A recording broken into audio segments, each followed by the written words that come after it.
Don't be nervous. Okay, so we're going to discuss today why ThunderF00t is a douchebag. And I have with me Bart, who needs no introduction. Or did I say he wasn't going to get an introduction? He's going to be having the counterpoint to my points today. So I wanted to quickly go over why I'm calling ThunderF00t a douchebag. So first, but before we get into what it is to be a douchebag, don't want to push that button too far. I'm already ruining the whole thing. Damn it all. I hate when that happens. No, it's not too important that you see those slides. They need to be explained a little bit. So all is good. First, I wanted to talk about the DMCA that ThunderF00t had on both of the videos that I will be referring to in this video. So this is really sort of annoying that we have to deal with people that are fighting against free speech. It's not okay. If you don't agree with someone, do something like I'm doing right now. Explain why you don't like what he said or whatever, but don't strike down their right for free speech. We need people to be able to express their opinions. Super important. So with that said, and any comments you want to make, Bart? Yeah, don't give in to that hate and let the people make an ass out of themselves. If you don't do the DMCA thing, they will say whatever they really want instead of hiding it, and then they will expose themselves for the idiots they are, or they will speak the truth. If you keep attacking them, they'll never be real, and you'll never get the real thing. If you let them go, you will get the real thing, and then you'll be able to attack them. So it's counterproductive to shut things down like that. So you should not ever. Okay, so now we're going to get into this whole douchebag thing. So I decided I better look it up. What is a douchebag? I don't really mean the first definition. So I definitely the second definition here, an obnoxious, contemptuous, contemptible person. So I'm going to stick with that definition, and the next slide should be why he's a douchebag. Okay, so he gets his douchebag status for calling Lauren Thurston the worst reporter. He's implying that YouTubers can't be real reporters. He also incorrectly labeled Lauren Southern an alt-right person. She's not. She's not claiming to be alt-right. And he's a douchebag also for not engaging in an honest conversation with Lauren Southern. I'm sorry, but when someone as prominent as her actually says, hey, let's have a conversation and let's see how we disagree. Let's see how I can become a better reporter. And he doesn't take that offer. He's being a douchebag. Okay, so that is thing. And I don't like, he's implying with this that CNN's a better, more credible source than just someone who's reporting. It's not the source. It's the information that matters. So, and that's all the reasons why he's a douchebag. Now, I called him a loser. Okay. This is okay. And once I'm done with the loser, then I'll let you comment on this. Why ThunderF00t is a loser? Well, let's face it. He wanted Brexit to fail. It didn't, so he's a loser. He wanted Hillary Clinton to be the president of the United States. Sorry, he's a loser. Now, I'm being hyperbolic, but I call it as I see it. What would you say about that, Bart? Is ThunderF00t a douchebag loser or not? I would say that yeah, he's kind of a douchebag. He is, but when you go back to your to the definition of the word, the first part I absolutely agree with. Yeah, one slide back. Okay. Obnoxious, yes, but not contemptible. Not contemptible. Okay. No. I see his type of personality and person. I see it a lot. He isn't perfect in his speech, but he usually wants to make a point, just has this big point, talks a lot about it, and yeah, he makes a lot of mistakes, says things just slightly wrong, but if you just follow what he's trying to tell, then you kind of get the gist, then you get the good thing. And you don't have to be nice to someone, because why? It's nice to be nice, but you don't have to. And if someone is lying to your face, like with a lot of the videos he makes, when someone is actually lying to your face, saying, well, oh, we can build this. No, you can't. You're getting paid $500,000 a year to just say we're going to build this while you're not even trying to build it.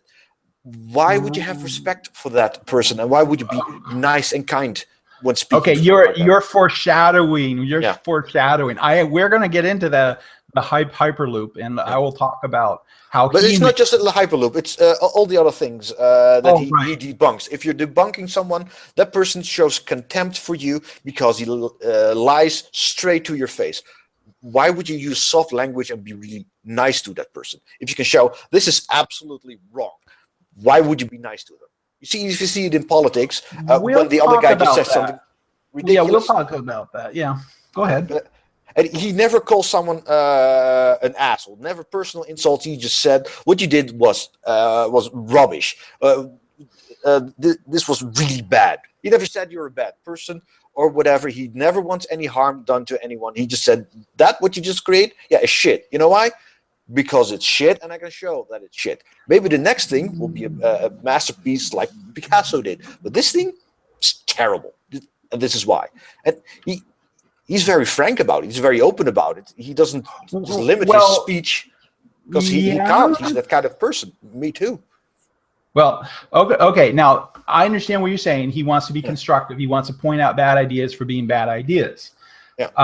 And that I think is constructive, and which is why I wanted to talk specifically about some of the stuff that he does and the methodology that he does. Now, what is constructive criticism? Constructive criticism. Let's move on to talking specifically about where you're saying.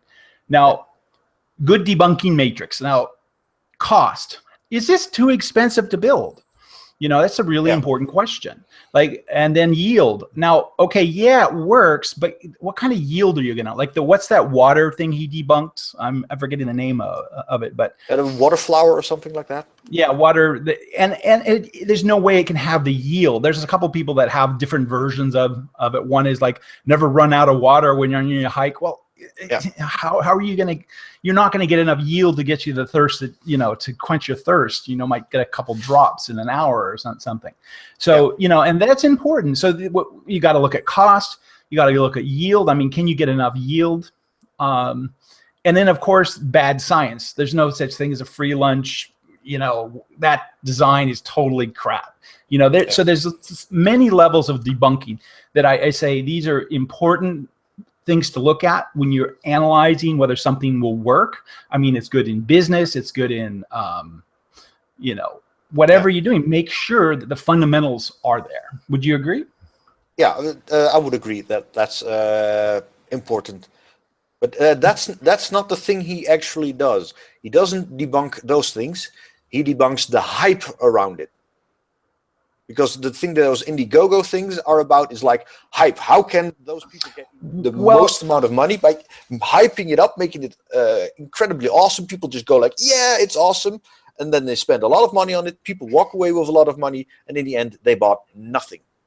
Okay. That's what I see that he's fighting. He's fighting hype and science illiteracy. And well, here's the thing.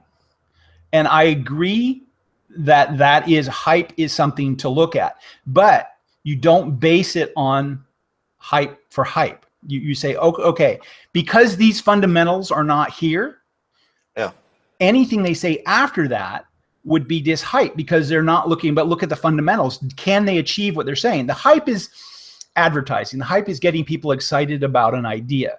Now, you may not like hype. It may be inaccurate, but it doesn't go back to the fundamentals. Is it fundamentally sound? Is the idea sound? So first we need to establish the idea sound. And this is where I would criticize them. I would say, look, yes, there can be hype, but make sure you get your fundamentals right. And that's why I want to use the hyperloop as an example. Okay, right. But okay, so you say that the hype around the hyperloop is realistic? No, I don't. We'll talk about the hype, but first, let's talk first about the actual validity of the hyperloop and his technical criticisms of the hyperloop, and then we can talk a little bit about the hype. Now, bad be done debunking, and if ThunderF00t says any of these things, he's hyping. Okay, I don't care what he thinks about the guy. Don't care. I don't care if the drawing is bad. Yes, it's a bad drawing. It's marketing. Okay, marketers never get it right. Okay, we know this. Okay, Yeah. It's okay to point it out, but it's not fundamental. It's never been done before. I could not believe he used this one. He says, we've been working on this problem for X number of years, and I'm referring to the Hyperloop here. Yeah. And it's never been done. They've never made any progress. Well, that's not a reason that it can't work. That's not a good reason. Okay, outrageous statements. All the problems of space travel brought down to the surface of the planet. But it's all the advantages too. That's the whole point of it, is taking getting rid of the friction. And he even says in his videos, I went back and watched it, it's a 200 times reduction in friction. Okay. Yeah. So, and that's the energy saving you get by going to a vacuum. So that's a huge advantage. And he doesn't even, he mentions it, but he doesn't like say, okay, well, how do we fix the problems that they're addressing? Yeah. Okay. Well, the thing is, when he starts a video, he starts from a point where you actually know what the Hyperloop is. He's not going to explain everything because you know enough of how it works, all of those things. He just goes for the points where it's wrong. He doesn't have to say where it's right. He just goes for the points. It's wrong here, here, here, because of these things. That's why it's impossible, and you can just throw the idea away immediately. Okay. Right, and then he explains those points, and not the good things, because it has good things, but because the bad things are just like so big, it's not even worth thinking about. Well, okay, and this is again why I am having to defend the Hyperloop. There are some facts that are irrelevant that he brings up. Not all facts are important or relevant, so that's my truth bomb. Does the speed of the Hyperloop car have anything to do with anything? Yes, it absolutely has. Okay, what? The speed at which it goes determines the amount of energy differential between the cart and the tube. If you want to slow down because of at the end of the station, or if there's something wrong, if you go 2,000 miles an hour or 1,000, that is 4 to 8 times less energy that you have to take out of that vehicle. If you have to brake 4 times harder, that could mean the difference between having good brakes and brakes that melt. Because you have to take out, for doubling the speed, you have 4 times the energy. So you have to take out 4 times the energy out of the vehicle. And if you have the same length of track that you want to do it, you have to brake 8 times faster. So you need to recover energy 8 times faster.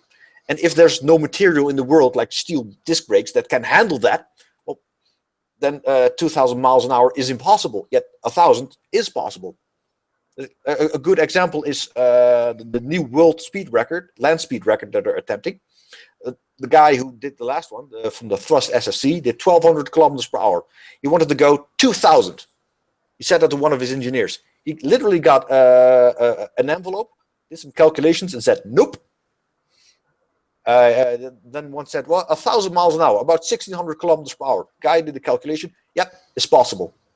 And the only thing he calculated was how fast the wheel would spin and the G-forces on the outside of the wheel. Because if a wheel spins too fast, it'll break. And you cannot make a material that's stronger than the strongest material we have. If you use the strongest material and get centrifugal forces that are too big, the wheel will explode. And you don't have to design the rocket because your wheel won't last.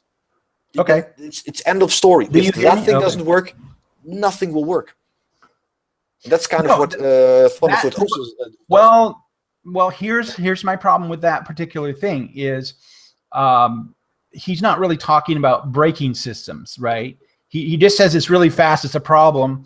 And but he says because we're talking 700.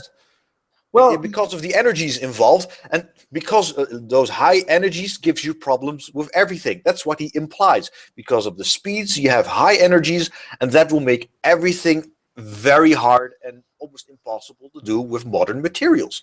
That's what he implies. Well, that's the scientific thing you need to know. That's an engineering problem, though, too, because no one's saying you can't go 700 miles an hour. You're saying you can't go 2,000 miles an hour. You know, there's a fundamental limit in terms of materials how fast you can brake. So braking is an important factor in designing these tubes, no question. And I'm not going to deny that. Definitely important, and I'm okay with discussing if you discuss that specifically.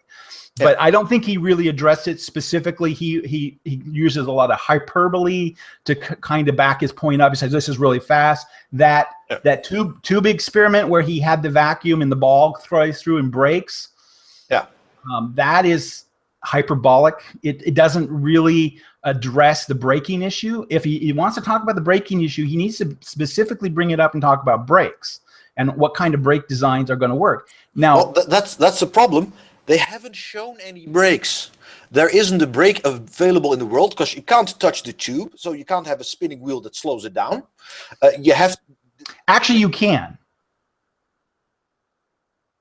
Actually, what you could do for a brake, there's nothing to prevent you from putting basically a wheel on the side of the tube for the braking purposes. In fact, you're going to levitate the car. So there's nothing wrong. You could actually drop that car, just drop the magnets, and instead of the surface being for, you could think of it as the braking mechanism. So the car itself could fall onto a braking surface. That's the whole point of. So the surface could be brake. I don't want to get in it too much. We can come back to it if you do that. But I disagree with you on the fact that he addressed the braking issue directly. I don't. He didn't. He didn't. He just said because it's so fast, that means there is so much energy. And the thing you suggest, like dropping it and then slowing it down, you're not going to find a material that will last, especially not in a tube like that. And if you use rubber wheels, you will produce rubber particles. You will produce smoke. You will produce. No, you won't, because there's no air. You won't have a vacuum anymore. Well, you can't have material touching material. Yeah, no, I mean, there's plenty of design problems there, but they're engineering problems, and they really weren't addressed. Okay, and you're not going to address those with science. The science is sound, meaning the parameters are not outside of reasonable from a scientific perspective. I mean, I'm not playing outside the rules of the game. No, you're correct. You could build the Hyperloop system. You could build it, but it will never function the way it is intended as a cheap alternative means of travel. It's like Concorde. Okay, let's not go into that area of the hype and stuff like that. There's a lot of issues with that. I agree. Yeah. But from a fundamentals perspective, the fundamentals are there. There's probably a braking system out there that would work satisfactory. Whether it would be too expensive is a whole nother issue. But why haven't they shown it? Why do you at one moment they show demonstration, you see a maglev car, then you see a thing with a fan on it. They haven't even shown any system. No, I agree with you. The theory is, the hype and the theory are two different things. Okay. Yeah. And the things that Thunderfoot was addressing was safety and thermal expansion. Okay, those are his two issues with it. Okay, now we know it's going to be a magnetic propulsion, so anything that has that's showing an air foil or something like that. Like there's some people that was trying to debunk Thunderfoot, and they were talking about, well, it's not a complete vacuum. And I was just like, oh, what an idiot. Who cares? It's a non-issue. It is a vacuum, close enough to a vacuum. Forget about all this, that's just dumb, right? So I agree with Thunderfoot. It's a vacuum. Let's treat it as a very difficult vacuum problem. Absolutely agree with them. But it's also a magnetic propulsion system, which gives you some different ways of stopping. Like, for example, and just the last thing on braking, when you say you can't brake, there's no material. The thing is, you can use magnetic braking. So you're going in one direction, you reverse the current, and that gives you drag, right? How much drag that can give you, how quickly you can stop, that's an open question. I don't know. Well, the max you can tolerate as a person for an extended period of time is about 0.5 G. Beyond that, it's uncomfortable. And the thing with, even if you use magnetics to brake, that also generates heat. The amount of energy you produce, you have to take out of the system. And if you go that fast, the amount but you also have, you can, yeah, but you have a heat sink right there. I mean, you can, that whole, wherever your base could be a heat sink, but again, it's a cost, it's a thing. But okay, I just wanted to point out there are potential solutions to that problem. Vacuums are tough, right? That was another point that he was making. Okay, so let's move on to what I consider the relevant facts. One thing I did do a research on was just how much the steel would cost. And roughly speaking, for one tube, it's about $4 billion. And I was overbuilding it by a large factor. And this was assuming we were going from the San Francisco to LA. So we're looking, but what was more interesting to me was the cost has nothing to do with the material cost, has to do with the land acquisition cost. So one reason it will never be built in San Francisco to LA is because you're never going to get the land you need to do it unless you tunnel, which is another story entirely, which I wouldn't recommend at all. So cost-wise, there is a major problem, not with the steel, not with the actual design of the tube, but with the land acquisitions, more of a bigger problem. But the fact is, there is no fundamental principle engineering violation of fundamental principles. There's some engineering challenges, like the braking system, the vacuum tube. These are engineering challenges. They really don't have anything. Go ahead. Yeah, but on the scale of the engineering challenges, it's like a knight having a medieval armor, and you get your 9mm, you shoot it, and it goes through the armor because it protects against swords, but not against bullets. Like, okay, we'll just make it thicker, and then you have modern body armor that can stop bullets. Fine. Then you put someone against a tank, and you try to stop tank shells with the body armor. And it doesn't matter how big you make the body armor, if you stop that round, the force, the impact will still crush you. It will still obliterate you. It doesn't matter how you engineer it. The numbers are so incredibly big. It will not function in any way that is cheap enough. It's like, everybody could go to work using a space shuttle. In theory, everybody could have a space shuttle in the backyard and use that to go to work. Will it ever work in practice? No. But you could. That's right. No, and your point is taken, and I agree with the principle here that and if it's close enough, if they do projections and it's about twice as expensive as high-speed rail, but it's also twice as fast, then you might be somewhere. If it's within 10 times as expensive, maybe. But if it's so preposterously just beyond the scale of anything that would ever function, it just has, you shouldn't put any money in it. It just isn't going to work, ever.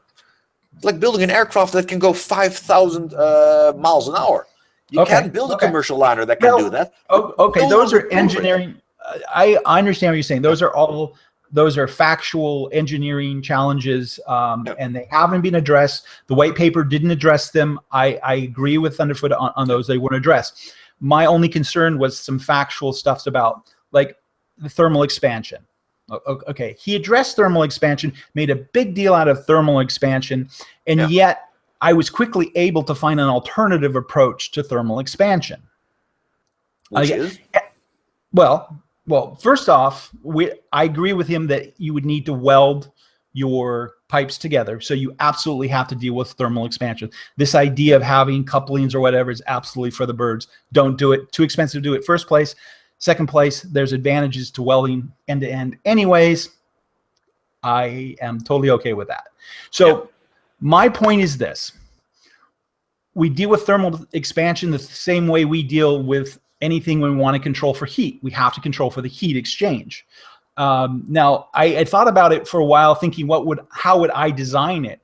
Now, my personal design would be something like having a water-cooled pipe, because the advantage of the radiator effect and basically a radiator along the outer core of the pipe, and that would keep the temperature. You'd moderate the temperature with water cooling. You'd find the temperature that is the average temperature, or actually I think you want the mod temperature, meaning the temperature where there'd be the least amount of change. And so you could keep it at a constant temperature. So that would be how you would deal with thermal expansion. Now you could let it just expand, like some people have suggested, like he was saying, but that'd be like 3 football fields. There's good reasons to just use a radiator system. You could also have it be a part of because we agree we kind of want a really good structure on the tube anyways, and you could overbuild your tube, and you could use that overbuilding to basically regulate the temperature of the tube itself. But it's going to be going to have to be an active system which uses energy. Yes, yes, it is, and that's again why I'd use water, because you can use water. What you can do, I mean, I've thought about it. It's what you do is build reservoirs of water, and you basically circulate that water, and you use so if it's warm, you warm up the water. And then you have a heater, and then it's what's called passive. I forget the name for it, but when you use the solar energy for creating heat, I actually lived in a house that used the water circulation system.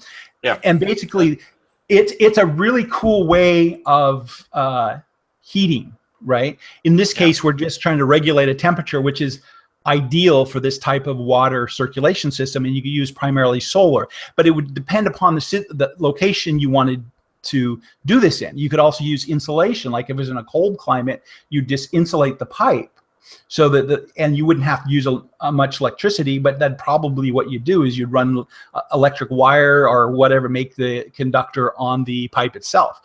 Expensive, I'm not disagreeing, but it is an engineering challenge. It's not a technical impossibility.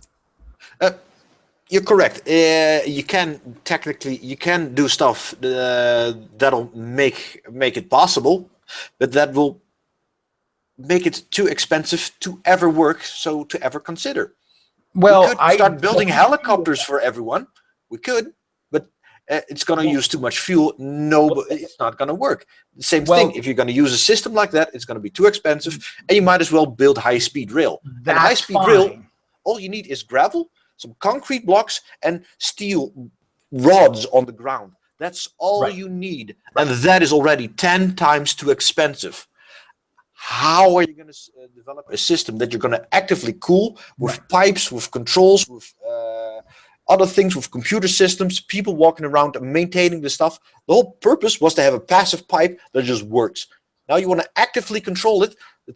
It'll go wrong. It needs maintenance. You know, that makes it too expensive. Well, probably. But my point is that thermal expansion isn't a showstopper. Okay, the cost may be a showstopper, but the thermal expansion is not a showstopper. It's not a fundamental design flaw. So my argument still stands. You know, from a technical perspective, but the design it isn't a hyperloop. If you view it as, we're going to build this cart that can do that, yes, but hyperloop is a transportation solution. That's what they call it. They call it a transportation solution. Will it solve a transportation problem? No, because it will be too expensive, no matter how you build it. So it's not going to be a solution because it's going to be too expensive. I don't necessarily agree with you. I mean, I understand what you're saying. I don't agree with you that it's too expensive, maybe with the technology we have. Maybe, you know, there's certain locations that we have. But if you look at the cost, and in fact, I was reading a report on high-speed rail versus the Hyperloop, and the people working on high-speed rail pointed out, and that's where I got the numbers for the $300 billion. It's for the land use. The actual cost, I mean, if it costs you $25 billion to build the tube, that would be fine. But the problem is, it's getting the land. It's like whether you want to do high-speed rail or whether you want to use a Hyperloop, where are you going to get the land? Because you really don't want to you can't dig under people's houses, you know. So there's this land use problem, right? Where is this like, you're not going to do it in California, which would be an economic place to do it, because you do want to make money. You want to be able to make your money back, right? Yeah. And so you need that. So, you know, if you go down the cost thing, I'm with you. I'm not saying you can do it But what I am saying is, and I think it's very important for people to realize, there's a difference between charlatans and costs and the technology. ThunderF00t is a scientist, and he should stick to the science and try to understand. Now I'm going to get to my next point's a little different, and this is why he fails. Why I think he fails often, not always. Now, if we were talking about the solar roadways, I'd be like, forget about it. I mean, I've analyzed it. What I like what ThunderF00t has done is he's brought things to attention that I haven't even thought about. I mean, I'd heard about solar roadways. I hadn't thought about that. Then I saw his video. I said, yeah, of course that doesn't make any sense, right? Yeah. But I'm not someone that stops at what he says and goes, oh, well, he must be right because he said it. I go, well, that's true. That's true. And yes, that would be a cost factor. I don't see the advantage of solar roadways. You know, I don't see a compelling argument. I can make a compelling argument for the Hyperloop, and I can show that from a technological standpoint, it is theoretically doable. It doesn't violate theoretical. Yeah. And this is the technical part of the Hyperloop. But if you look at the video he actually criticizes, the video where they show stuff, he's calling a special bullshit on that. Because what do you see? Oh, this designer is already designing the pods that will go to the Hyperloop, though they don't even know how they're going to be propelled and what kind of brakes. We've already designed the station. Look at how beautiful. No, here will be the shopping mall. Here will be the kiosk. Oh, it's beautiful. And those people earn hundreds of thousands of dollars designing those things. People pay it. People in the state say, oh, it's awesome. Legislators give them money. Taxpayers pay for that stuff. Well, all it is just marketing hype. No, and I agree. It isn't real yet. Those stations aren't real. They have no idea. So I just designed something that hasn't even been built, but please give me money to keep designing it for the next 10 years, and then we'll just make a completely different station. And all they did was just show pretty pictures. All of the cinematics, you see transparent tubes with a thing going through it. In all of the cinematics, those things go way too slow, and it's not going to be a transparent pipe. Well, yeah, no. Well, which is, there is, I hear everything you're saying, okay, and I agree in a large part, but there is something in their defense. You can't expect the public to always understand the technology. It is, and I agree with ThunderF00t, it is his responsibility, it is my responsibility to go out and criticize the aspects of the design that are flawed, okay? And that's what I think he should do, and that's what he failed to do in this case, because he didn't recognize that the technology, the concept is fine. The implementation of the concept, you got to do the real research. And let me, I think this is my last slide here, science versus engineering. Okay, and this is really important to understand the difference between the two of science. Okay, science is there to discover the rules that govern the universe. Given constraints, what is the best solution to a goal is the goal of science, of engineering. And you can think of it this way: science is the rules of chess, engineering is the strategy of the game. Okay, and and this is why I think he fails, is not recognizing, oh, this is an engineering problem, it's not a science problem.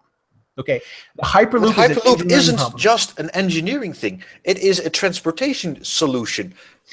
And again, it is much broader, and taxpayers and people put money in it, and they're being swindled because they're being sold a lie. Even if they are making a real Hyperloop and it'll work in 20 years, what they're selling now is an absolute and complete lie. They're just lying to people's face, and maybe it'll become something, but what they've sold now is a lie. It's marketing hype, and it has nothing to do with what they will produce or not. That is the problem. They're just and I have never disagreed with ThunderF00t on that issue. I've never said that I don't think there's major problems with the people that are involved, with the way it's being presented, and that the technical stuff isn't. But he's not doing himself any service, and he's not doing science any service by getting these technical issues wrong. And he got these technical issues wrong. He got them wrong. I've rewatched it. I didn't see a single thing he got wrong. He didn't explain them completely, but which is fundamentally which if you go so fast through the tube, just do this thought experiment. Just take an F-16, let it afterburner rip, just see him go incredibly fast, and then fly through a traffic tunnel. And then just let it scrape the concrete just a tiny bit, even if there's no air and everything, no jet engine. Just scrape a bit of concrete or a bit of steel at that speed. I'm just not. I'm sorry. It's an engineering. You get an explosion immediately. You get an explosion. You get an enormous amount of metal that evaporates immediately. You get a pressure wave, and it will destroy the module. He hasn't even talked about that. But if it hits the wall at that speed, it doesn't matter what you engineer. It will be an incredible explosion, and everyone there will die, and the entire tube will just blow up. Well, the whole tube won't blow up, but from the gas generated from the metal touching, yes, it will. No. I would have to see more experimentation on that. I'm not convinced. Now that I can actually give you an example from the field where I work in. I'm an electrical engineer, and I make when you have, let's say, a big building and the giant cables from the ground go in, you get the two solid copper plates, and then you distribute all the energy. Right. If you make a short circuit in your normal wall socket, that's not really big problem. If you do with a big one, I work with breakers that go up to 6,500 amps. If you throw a bit of copper in between them, you'll get so much electric current running. It'll get so hot, and then the copper will melt. And just 1 cubic centimeter of copper becoming gas becomes 8 cubic feet of gas.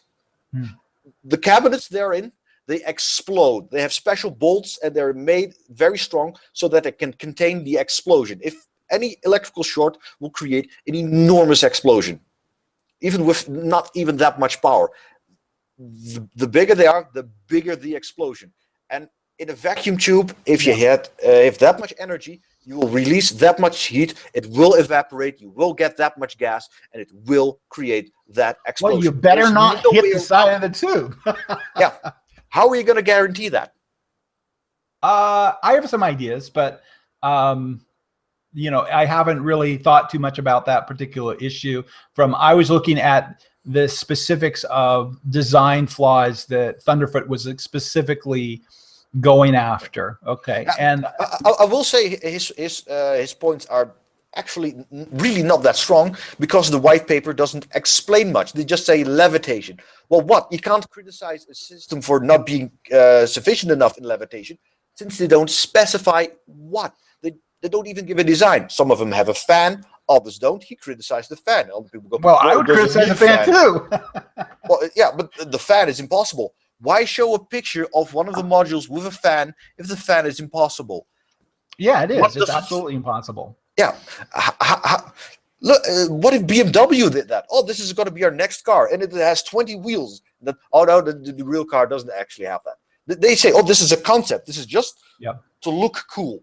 They actually have to say that, oh, this is just a concept to look cool. This is not going to be the production model. But okay, let's take our conversation here compared to what ThunderF00t did. He didn't really, he doesn't engage in constructive conversations about really discussing the issues underlying his stuff, right? Yeah. And then so when it's absolutely destructive what he does. Yeah, it's destructive criticism. That's his thing, destructive criticism, because it's in his eyes, it's so balls to the wall, insane what they're telling. You don't have to do positive or constructive criticism. You can just do destructive, because the solar road, and see again, I like to compare and contrast the solar roadways. The solar roadways was it's pure hype. The Hyperloop isn't pure hype. There is a much more concrete, and when you compare the two, you say Hyperloop, solar roadways, same hype. It's not the same hype. It's not equally bad, right? Solar roadways is actually more realistic than the Hyperloop. You can go ahead. Go ahead. First of all, in the Netherlands, we've had a cycle path We've had a cycle path with solar panels in it. We have sidewalks with solar panels in it. That actually works. There are experiments with asphalt where they put water tubes through them to collect heat, because the sunlight actually heats up asphalt. Sure. And you can turn that into hot water, turn that into energy. Then you also have a solar roadway. You can use road surfaces to actually generate heat, and it is an infrastructure you already built. It's close to a lot of utilities, so it is actually usable. And as a parking lot, yeah, that's way more practical to put solar panels in there or have energy collectors or anything in the asphalt. It's not a crazy idea. What they presented, the hexagonal things with the lights on it, the lights are just insane. That will never work. The core concept is actually feasible. It's their execution and how they present it, especially how they present it. That's what you have a problem with. And that it's also with the Hyperloop. Yeah, in theory, the Hyperloop can work, but in practice, it cannot. It will not, because of so many flaws. And then there is the marketing behind it. And that's why he's so against it, because people don't see it. And you are actually, like, your insight is actually what he has a problem with, because you apparently do not grasp enough of engineering to actually see the flaws. And I don't want to be a dick, so like, oh, you don't know enough, but from the basic things that I know, it's so far beyond possible any of the things. Like, oh, you out-engineer it? No. Like a nuclear car, like having a nuclear reactor in your car. Yes, you can, but no, you can't physics that out. You could, but that would never be practical. Same for the Hyperloop. And if you don't know the things why it's so impossible, you need to learn more physics. And you'll see certain things that'll go like, yeah, that makes it completely impossible. And it only needs to be one thing that makes it completely and utterly impossible for you to not build it. Yes, that's true. Yeah, I'm not, and you're saying I don't have enough engineering. That's apparently. Well, in my view. Yeah, it sounds really horrible when I say it. Even when I said it and heard it, like, you're being a dick. But I don't want to. I don't want to be that. But the thing is, if it's a question of a lack of knowledge, and that's very possible. It's a lack of knowledge about the actual systems that is there. Yeah. Okay, that's good. In the sense that we need to talk about what the actual realities of what's going on. Like your example of hitting the side of the tube. What would happen if you hit the side of the tube? Bad, right? So that would be something you would have to really, really avoid. And how could you guarantee you could avoid it? And if it did happen, what would be a potential way of preventing it from being really, really bad? Don't know that answer. It's a good question. And these are, I think, my opinion, and this is a difference between, as an engineer, it's sort of interesting. I didn't realize you had an engineering, which is good, because because I like engineers think of how to solve problems, right? That's what I do all day. I work with electrical things. I have certain components and other things I make. I actually freeform copper. I get copper bars. I have to think, oh, it needs to be this big. I cut it this long, make angles on it, punch holes through it. Do I have enough holes? Is it strong enough? If it's too long, you have to support it. Did I use the right supports? Are they strongest? Are they strong enough? Are they separated from other cables? Are they separated from just bare metal of the frame? Won't it be too thick so it won't fit in the case that it has to go in? All of these things I constantly have to look at and evaluate, and that's really informed how I look at things. And when you come to scale, when you scale things up, it becomes so dramatically bad so fast. Oh yeah, scaling is a really interesting problem. A lot of people, does it scale? This is one of my favorite sayings, because you can see that in ethics too. I mean, does that idea scale? well, you know, what will happen if everyone starts doing a particular behavior? I mean, will people want to do that particular behavior if you know, if you have no constraints on a variable? So yeah, I absolutely, I really think engineering is a better approach to debunking, and because it comes from a constructive standpoint. See, you come from a constructive. It's like, I got a problem and I got to find a solution to it. Whereas a scientific perspective isn't. They're looking for fundamental rules. Yeah. Right. And sometimes the fundamental rules aren't really at issue. And I still, now, engineering wise, the thing is, ThunderF00t. The thing is, you must remember, ThunderF00t is an experimental. Well, not engineer, but an experimental scientist. He makes experiments and then runs them. Like the glass tube that he showed. He actually he uses that himself. He actually makes a lot of the testing rig and equipment. He makes it himself. He is engineering things. He uses vacuum tubes. He knows. You saw him with the burner and the glass. He knows how to do that because he does that all day long. He works in nuclear reactors. He puts things in nuclear reactors to test it and builds it himself, plus the software and everything. So he is an engineer. He does get engineering. Well, he's not just a numbers guy. Well, to a certain extent, and that's partly why I'm more critical of him. I'm sort of surprised that he isn't more, but I still think his mindset is that he's not thinking from the constructive front, how to make this work. But in a sense, he has to in the nuclear realm. And so I guess then that makes me even more critical of him in terms of him not being like, you need to help people understand. And this is, I really do take a constructive. I think we need to be constructive with our criticism. Well, he has addressed that in a much older video before, and I've seen a lot of other people also who have taken a step back, and they have been like, oh yeah, you need to be constructive. But right now, there is so much science illiteracy. People are anti-science. People won't listen to scientists. Like global warming, everybody can point it out, and still people will go no, and nothing happens.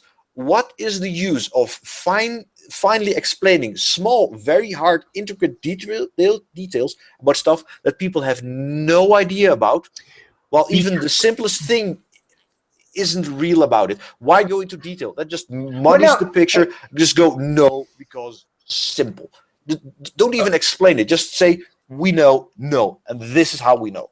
Well, trying to explain it won't work. Just being nice about it won't work. Oh, well, that's what you see in America. In the left, the right goes, don't touch our guns, and the left goes, well, maybe if we do this, and the right goes, no, no, no, no, no, and they win. Doesn't matter that you have a good idea. If the other just screams no, it's no. Right. Well, no, and this boils down to what we're doing here. Okay. Mm-hmm. You're saying we shouldn't have constructive conversations, but if we never learn how to have constructive conversations, because underlying all of it is you want change, but you're not giving the tools for change. You need a tool system. You need a principled approach to a problem. Yeah. Okay. I'm not saying. You need that, but at a certain time and a certain place. But when you have something that you can actually influence and that is close to it, yes, then you need to be constructive. But if there's no way to construct anything, all you can do is break it down. If it cannot be constructive, what you add. But if you don't give, like, see, this is if you can't hear another person, if you can't hear counter arguments to your position, right? Like the Lauren Southern case, okay? If you can't hear what they're saying and why they're conflating these two groups together, and it's an important point that she makes, and she retracts much of what he was saying, right? But they never had the conversation, so they couldn't. You want people to listen to you, but yet if you can't demonstrate the capacity to listen, the capacity to capitulate or to come to a greater understanding, then you're just being destructive and you're not actually helping anything. You're just making the very problem you're trying to solve worse. Well, that is true if his type of voice is the only voice, and everybody does what he does. It's like saying, oh, the news only criticizes. It only comes with news. It never comes with solutions. That's not the point of the news. They are just there to report it. Other people will make it better. ThunderF00t wants to make it better. He does a lot of explaining. If you look at like he has a thermal camera and all the other stuff, he just tries to make people enthusiastic about science. He shows really cool things, what he finds awesome. And when it's complete bullshit, he'll call it bullshit. Okay, and he'll try to get people into science. So he constructs and destroys what is absolute garbage.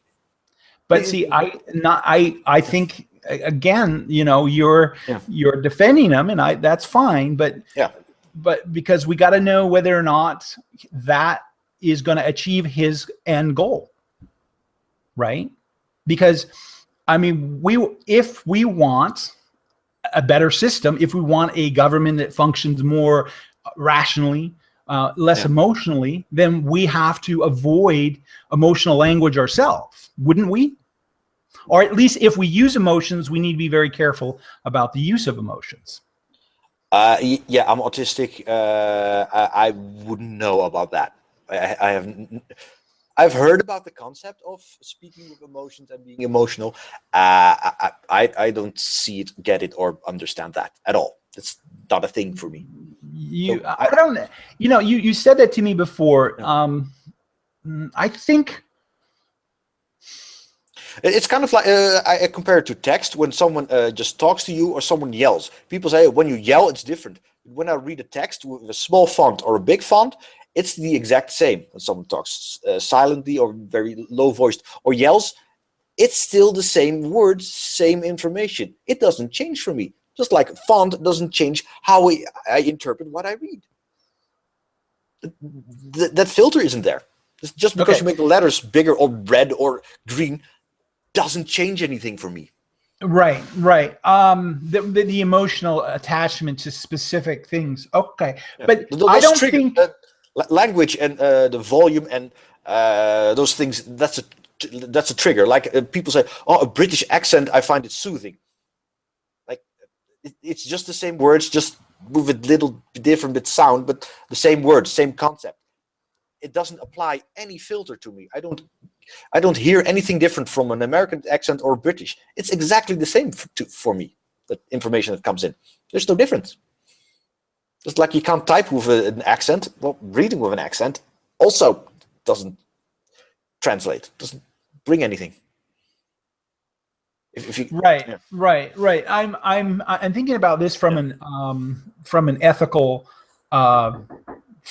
framework. Yeah. And if you don't, it shouldn't have anything to do with ethics, though, because in many ways, I think you have an advantage because you don't get triggered by specific issues. I have someone at the door. Yeah, go answer the door. I'll entertain people in the meanwhile.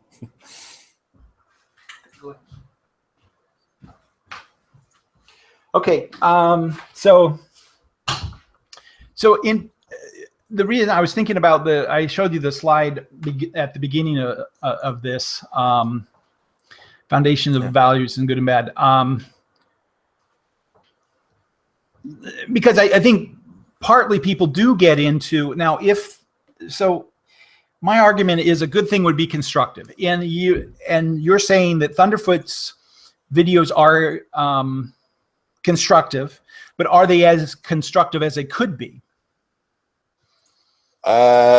His are destructive. He's not being constructive. He's being destructive. But from the ashes you can build. Well, right. So you can do a no action in itself is good or bad. It's the consequences of those actions that matter. So if he's saying we have too much of this, he's basically trying to tear down and make people critical. So my argument to him would be, I'm absolutely doing exactly what he wants me to do by being critical of his criticism, right? Yeah. By not accepting it simply at face value. I'm deep diving, I'm going and I'm actually examining his content and saying, well, it's lacking in its constructive nature. It's conflating two things as being valuable like the solar roadways, I would argue is worse than the Hyperloop. Yet you think the Hyperloop is worse than the solar roadways. From an engineering point, from a marketing point, solar roadways is worse. It's on multiple levels. When you have an idea like that, you have multiple levels. Like, how do the people talk? What is it they actually do? How much damage do they do? And that's also a point that I wanted to make about the Hyperloop. It actually does damage, because as long as people are talking about the Hyperloop, there will not be a high-speed rail system there. Okay. Because something cheaper will be made. Well, it will never be cheaper. Even if it's just as expensive, it will not be cheaper than just 2 beams of metal on the ground with an already existing train on it. It will not be cheaper. So what will you ever gain? You will only lose. Right now, they are losing something. They're actually losing something and not gaining. And that's the harm it does. Okay. And, you know, I'm not a big fan of the high-speed rail nor the Hyperloop. So I'm going to point that out, because it's sort of hard to get me to convince that either one's a good idea. I mean, I would say a flying car makes more sense than a Hyperloop or either one of those. I mean, if you really want to get it from point A to point B, flying's the way to go. I mean, I don't even know, building constructive roadways are just expensive. It's over the top. I'd rather have a bunch of more, you know, there's other solutions on the drawing boards that are as good, maybe not as energy efficient. That's arguable. But I think I'm not bought into either one of those. So I'm as a disclaimer. So the flying car part, it's not going to work because of one thing: maintenance. The maintenance, unless we actually get a hover engine. As soon as we have an engine like in the future where you can actually hover and have some kind of gravity locking, where you're wrong, but that's okay. You're wrong because you're thinking about the problem wrong. We have a solution on the drawing board. We're not there yet, but we do have the solution. Well, there's several things. Maintenance is definitely a concern. In fact, I would say that you have to design your systems robust and cheap. You know, so how can you do both? You have very simple systems, and with the model, the quadrocopter, that concept is actually a really good system, because that system actually has multiple fail-safes built into it. Yes. And it doesn't depend upon a really good pilot, because it's controlled by a computer. You really need that system. Yeah. So I think that is the future of the flying car. Eventually that will become a transportation system. Now, you're not going to have personal control over it, but you can get from point A to point B with a quadrocopter. The amount of energy that a helicopter expends, don't care, and especially it's not going to be economical.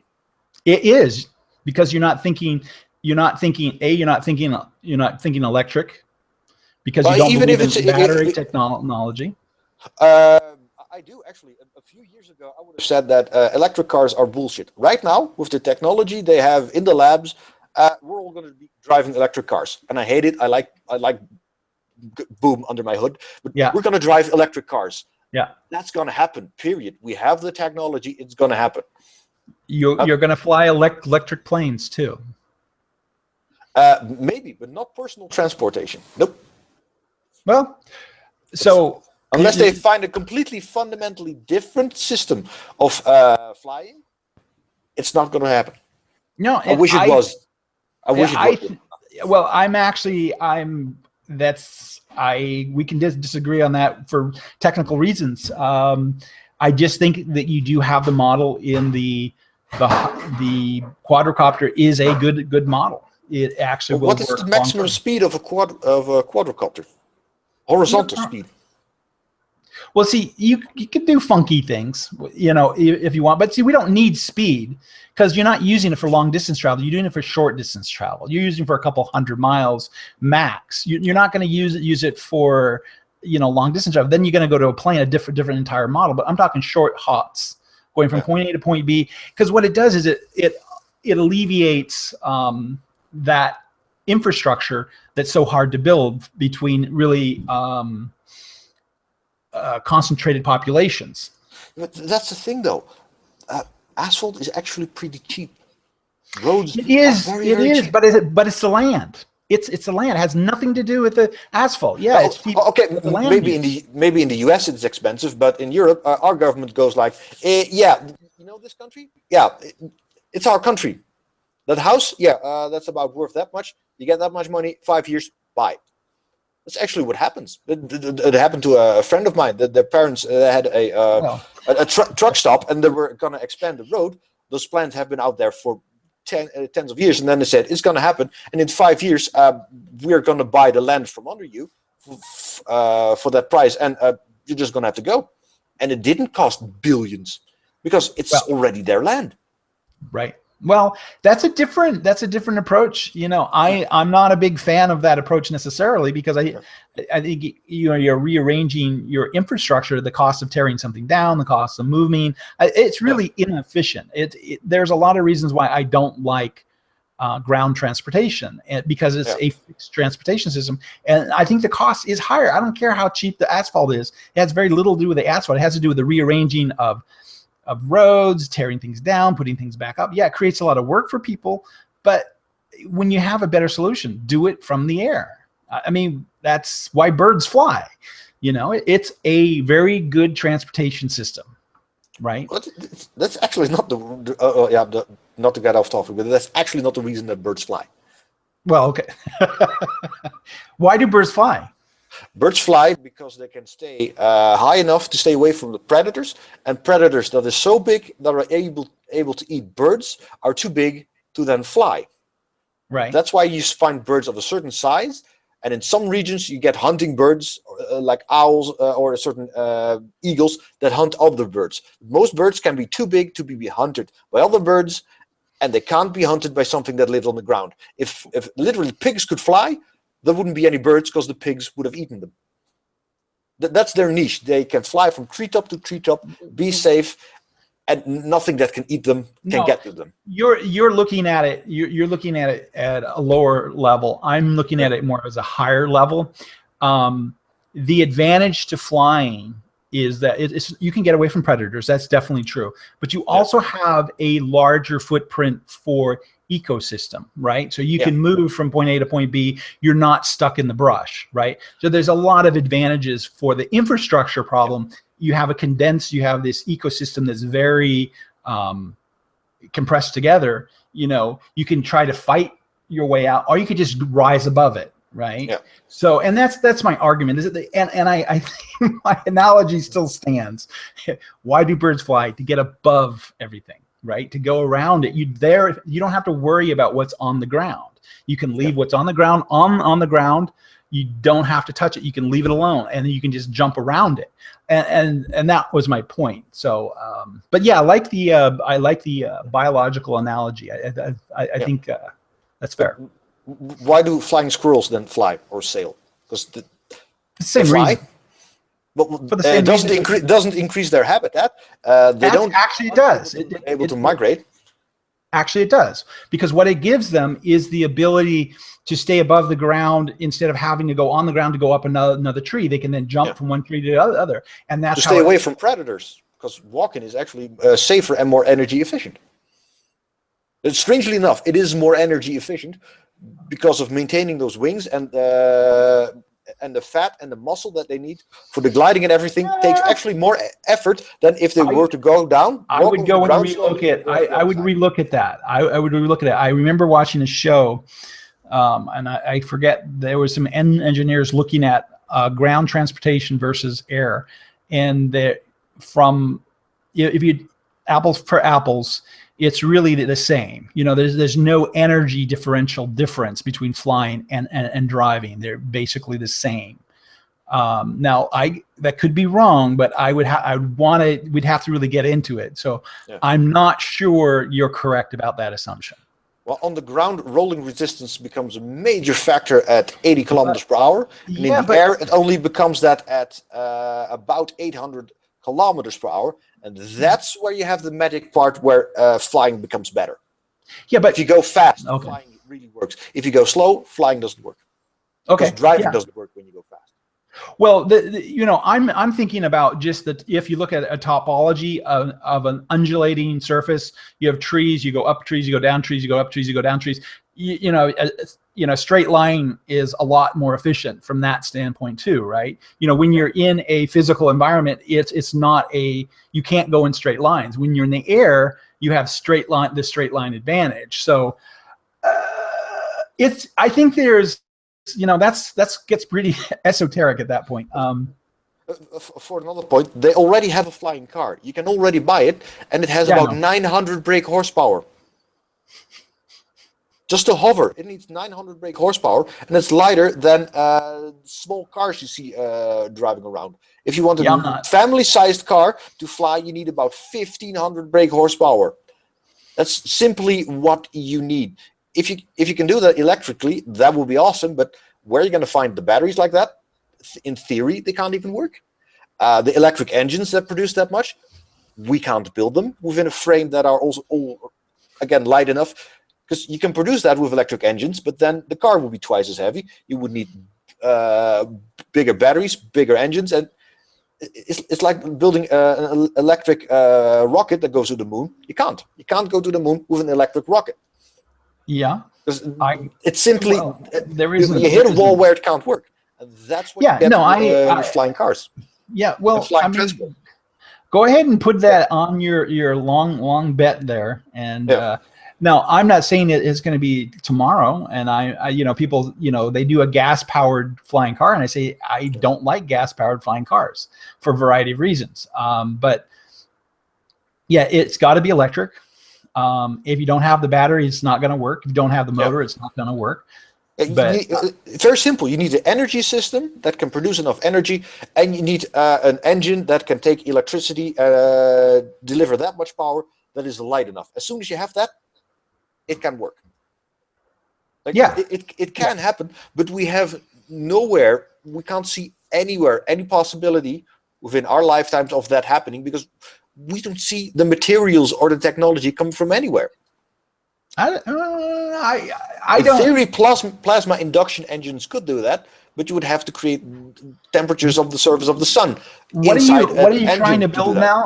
I think I've lost the track. What are you trying to prove here? That there is a way to use, instead of using copper wire or any other wire in an electric engine, to use a superheated, super compressed plasma like the sun, and let that be your conductive material.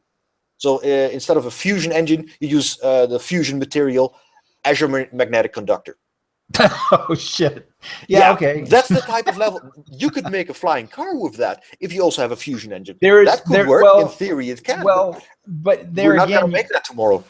Yeah, well, there again, you're looking at it from that's one way of looking at the problem. Another way of looking at the problem is ornithopters are a potential solution. I'm not a big fan of it, but it is a potential solution. So there are different ways of creating thrust. You know, but ultimately you're right. You have to have, you know, you either line up a bunch of engines together. You have to create the thrust that you need. But yeah, that's a little off topic, but I think it gets to the idea of how you look at a problem. You don't dismiss. I'm not dismissing your objections, and you're not dismissing my objections. You're finding reasons why something isn't going to work because of very basic principles, you know. And we may disagree on the basic principles, like I was saying, your idea of the energy requirement of flying versus driving, I think in the big picture is wrong. So we need to research to make sure that specific issue was a showstopper. But you do agree that there are physical limits where you can't get past, so you can't engineer beyond them. Absolutely, yeah. No, I'm not. That is ThunderF00t's biggest point. Like this violates so many of those, it's not even worth considering. And I go back to the Hyperloop. Is now the principles that he was like. The reason I don't like the solar roadways was the design of the brick design, the cost is just cost prohibitive if you're going to pave the world with them. I mean, if you look at the cost involved, it's just a crazy cost to go with them, and that's it's crazy cost prohibitive. If you look at the Hyperloop, at least in the United States, based this system, you have the cost problem doesn't exist.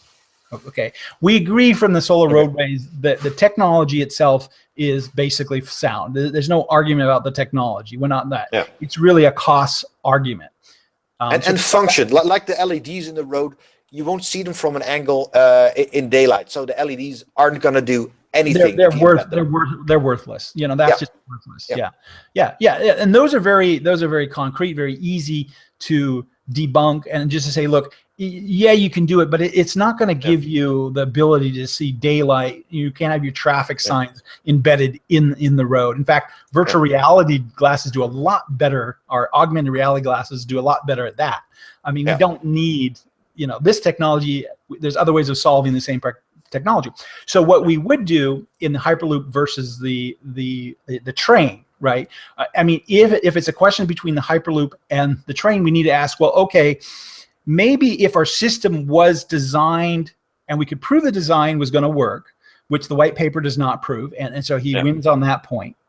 But I think he loses on the point of thermal expansion. I think there are solutions for thermal expansion, and I think he loses on. He doesn't say that it's impossible. He says it's very hard to engineer. Yeah, but look at the train station. They're not taking it into account. Okay, nowhere do you see them taking it into account. So let's just come back. Do you agree that my solution at least is feasible with the heat? Yes, with the rate. From a physics standpoint, it's feasible. Okay, so and the vacuum, and so we do have a problem with the brakes. Yeah, the braking system's more of a problem than I thought it was, and I thought that was pretty much. I didn't think there were energy problems with it, but as you point out, there's some very major design things that would have to be extremely well designed, so you never ever hit the side of that wall. You can't afford to, and so that would mean you'd have to have coils all the way around the perimeter so that you magnetically couldn't hit the side of the building. But can you make coils? The question is, can you make coils that are strong enough to do that? I think you can, because what I would say is now, do you know the rail guns? Do you know how I'm familiar with rail guns. They're awesome. Well, I was just thinking you basically what you're doing is you're making a rail gun, right? Kind of. Yeah. Right. But can you reverse the polarity of a rail gun, right? So that if you need to stop, you would reverse it, and that would be your stopping mechanism. And as you pointed out, you need to dissipate that heat. That energy can't just go into the tunnel, right? Yeah. You need to dissipate it, and you really don't want to have anything touching the side of that tunnel, because if you do, you're going to get gas. You're going to get a gas explosion, and you're going to fill your tunnel with crap really fast, especially in a vacuum, right? But in theory, wouldn't that work as a potential? Let's just say that entire pipe is sections of coils all the way down. I'm thinking of and then you can change the coil polarity. How does the see? That's the part that I'm not sure about. Well, there is a bigger problem with the railgun. Do you know the physics behind them? How insane they are? How fast those projectiles accelerate? I know some of the physics. I know they use aluminum too. That's kind of I didn't want to mention that. Yeah. The thing between the two conductive rails is aluminum, so that it'll melt and it stays as a plasma, and it is supposed to melt. Just the projectile that's tungsten or depleted uranium flies away, but the shell that actually guides it forwards completely evaporates. Oh, okay. Because that much energy is put into it. And if you see the end result, how fast they are going after, say, a 20-meter barrel. If you see the Hyperloop, they have a few inches to stop a 1,000-kilometer car from hitting the side. If you get any undulating, if you get an earthquake, you get such an enormous amount with such a little space. The impact is so great. I think a railgun is the way we want to go. Now, the alternative I was thinking about was what they use on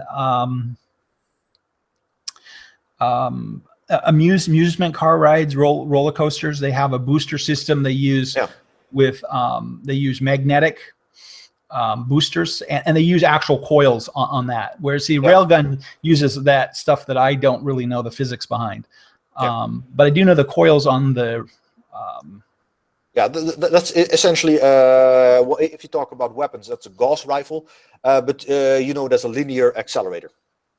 Okay, a linear accelerator. Yeah, okay. It's like an electric engine, only instead of it being round, it's made straight, so it goes in a straight line instead of spinning. Okay, so now wouldn't that work as a propulsion system and a braking system? It would as a propulsion system. It would be ideal in a vacuum because there is no contact. You have a distance, and it goes. That's why maglev trains use that system, so they don't have wheels on the ground, so you have no friction. That's how a maglev train works. It lifts itself up, it floats, and then goes. And the real problem they have now with maglev system trains is that they can't go faster, because if they hit the track, it is incredibly damaging, and you need a very strong structure to actually hold the train there. And if you go, if a maglev train were to go twice as fast, because now they go about 400, if they were to go 800, the forces would be between 4 to sometimes 16 times as high. You can't construct for that. You would break concrete apart. You can't make magnetic fields so strong it would melt the magnets on the other side instantly. Right. It's like if for a car you wanted more horsepower, or run it harder. Well, there's a point where the engine just melts. Like using more NOS, after a while the engine melts. You can't get more energy out of an engine because it will melt. You can't just make it faster, and that's the whole problem with going so fast through a tube. Those limits are exceeded so many times. It's such an enormous order of magnitude that they make errors in, that they don't calculate or don't show. Right. No, there's no question that the white paper doesn't work. It's like people who say, let's make a hill to space. Just pile on sand and we'll make a mountain to get to space. Right. Just put on trucks with sand and we'll make a mountain to go to space. Will that work? From a small perspective, you think it would. If you ask 90% of the people out there, it would work. Why wouldn't it work? Because of the it's going to collapse in on itself. It's going to you can't build it that high. Well, it's sand. How is it going to collapse? It's like sand. You can't crush it. But the angle. So the angle of the slope. You know, how much of the landmass are you going to use to create that slope? Yeah, in theory you could do it, but you would, I don't know, even in theory, because the Earth is rounded, so the slope is, you're never going to get the angle you need to get to the point in space that you need to be. And even if you could get up there, you still have the problem of you're going to fall back down, because you need angular momentum to get into orbit, right? Yeah. Well, you would need to get a horizontal speed, yeah, but there's no air resistance then. You're already that high. That'll be the easy part. Yeah, well, once you're there, but then it would be a good time to use your rocket engine or a slingshot, you know, or a railgun to get up higher, you know. But there is a reason why you can't make a hill that high. And that's something that isn't apparent on small scale. And if you think about it, it is again. If you make it that high, the sand will crush so hard, it'll heat up and melt. You know what you get? Magma. That's why mountain ranges have a certain height. If you make them higher, the pressure becomes too heavy. On the bottom, it'll melt, and it'll just make the earth bigger again, and the bottom of the mountain will simply melt. And it's impossible for us to understand that sand will melt if you crush it. You can't take sand in your hand and crush it, and it'll melt. But if you build a house, we do it out of brick and everything. We use concrete and actually make a hole beneath it so that the house will float in sand. If not, it'll sink. You build a house to float in the sand, or else it will sink. That's why skyscrapers have these massive poles into the ground to actually balance it out. They're built to float in sand. Yeah, if you don't have that insight, you think, oh, we could build a mountain all the way to space. You can't, because of gravity. And actually, someone already calculated that in the 1600s. How high could the highest mountain be? And he discovered that the mountains in nature were about 4 or 5 times higher than they could have been. He got his math wrong. Later, they found out that it is almost correct. And that's why the mountain on Mars is so much higher. Less gravity, mountains can be higher. Gravity determines how high mountains can be because of lava. Yeah, no, I hadn't thought about the physics of the house. It's a great example of scale. You know, something works fine at a certain scale. Well, one of the things I always get mad at is when you ever see someone movie about people shrinking. Yeah. You ever think about the physics of if you were that small, the physics of a mouse, or the physics of a you know, if you scale us down to that size, everything, so many fundamental changes, how fast we would move, you know, we'd move really fast because our muscles, you know, if you scale them down, we should be able to run really fast. There's a lot of problems with scaling us down because we're not designed for that size. We're designed for the size we are, but the physics is never addressed. The physics is fundamentally completely impossible, because you would have to make miniature atoms, and atoms are always the same size. You could shrink a person by making them out of fewer atoms, so you make a copy out of fewer atoms, but you can't shrink a person down. You can't buy miniature atoms, because you know what the cost of that is. It's a Futurama joke. They're too expensive. That's why they use a neural helmet and a very small robot. Yeah. Because miniature atoms are way too expensive.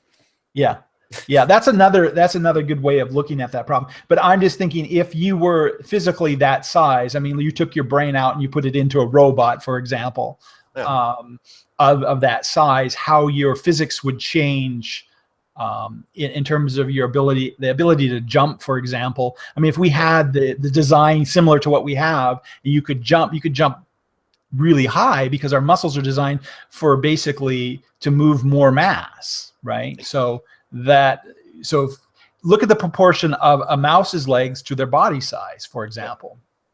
You know, that's why you can see for insects is the most awesome things when you have those spiders that have legs that stand on water, are just so thin they can just walk on water. Right. And the legs are so thin, they go up and down. If you were to make one in reality, our size, it would break. You couldn't even make them out of steel. Yeah, there was a great... It wouldn't work, but because insects are that small, it works. Right. Yeah. Well, because what I was thinking about was if you were that size, you know, however you become that size, the materials you would be working with would change. I mean, paper would be a great building material, right? Yeah. You know, for a mouse, I mean, it's a great building material. For you, it'd be a great building material. You'd be like, oh, that's cool. I mean, that's an awesome building material. And we don't think about at scale that changes your the materials that become valuable, right? Whereas we think of it differently. So yeah, no, I take your point about scale, and I just wanted to maybe end on scale because well, computers would suck because they would become bigger because you can't make the microchips smaller. So their computers would suck. If we were the size of whales, our cell phones would be so much faster. Well, there's time too.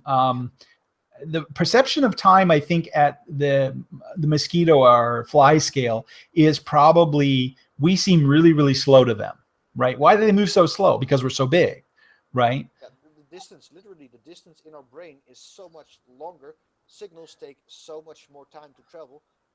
Our consciousness is so much slower than that of a, say, a mouse or an insect, because our neural pathways are physically longer. It takes longer to think, longer for energy pulses to go through it. We live in slow motion compared to them. Right. Right. I wonder how many people would think about that or realize that as a factor in some of these truths about our universe. Yeah. When you look at size and changing size, you're talking about scale of a mountain, but yeah, if you scale a human down, or you look at the functionality of why is a fly so good at getting out of your way? Well, you're moving really, really slow. Yeah, exactly. All right. Well, it was great talking to you, Bart. I'm going to go ahead and end the broadcast now, and hopefully someone got something out of this. Yeah, it was really good talking to you.